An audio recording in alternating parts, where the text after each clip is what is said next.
ইরানে অর্থনৈতিক সংকট মোকাবেলায় বড় সিদ্ধান্ত। রিয়াল থেকে 4-0 বাদ দিয়ে চালু হচ্ছে নতুন মুদ্রা। সহজ হবে লেনদেন, বাড়বে স্থিতিশীলতা, এমনটাই আশা করছে দেশটির সরকার।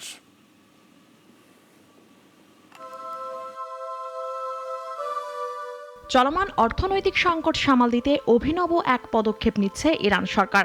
জাতীয় মুদ্রা রিয়াল থেকে একযোগে 4টি শূন্য বাদ দিয়ে নতুন রিয়াল চালুর সিদ্ধান্ত নিয়েছে দেশটির পার্লামেন্টের অর্থনৈতিক কমিশন।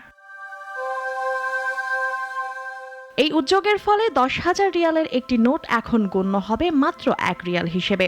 এই পরিবর্তনের মাধ্যমে অর্থনীতিতে শৃঙ্খলা ফিরিয়ে আনতে চায় ইরান। দীর্ঘদিন ধরেই রিয়ালের অবমূল্যায়ন আর লাগামহীন মুদ্রাস্ফীতিতে ভুগছে দেশটি।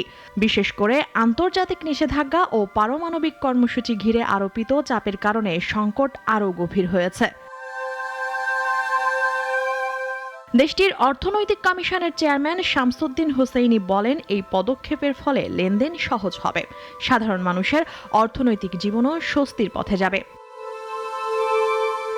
এখন 1 মার্কিন ডলারের বিনিময়ে কালোবাজারে মিলছে প্রায় 9,20,000 রিয়াল, অর্থাৎ প্রচলিত মুদ্রার প্রকৃত ক্রয় ক্ষমতা প্রায় নেই বললেই চলে। তবে মজার ব্যাপার হলো, দৈনন্দিন লেনদেনে অনেক ইরানি রিয়ালের পরিবর্তে এখনও তোমান ব্যবহার করে। তোমান ছিল ইরানের পুরনো মুদ্রা। 1 তোমান সমান 10 রিয়াল। তাই রিয়াল থেকে শূন্য বাদ দেওয়ার বিষয়টি অনেকটাই বাস্তবতার সঙ্গে মানানসই বলে মনে করছেন বিশ্লেষকরা। 2019 সালেও এই প্রস্তাব ওঠে, তবে তা বাস্তবায়িত হয়নি। এবার সংসদের অর্থনৈতিক কমিটির ছাড়পত্র পাওয়াই আশা করা হচ্ছে যে সংসদের পূর্ণাঙ্গ অধিবেশন ও গার্ডিয়ান কাউন্সিলের অনুমোদনের পর এটি কার্যকর হবে। সংকটে জর্জরিত মুদ্রা ব্যবস্থা।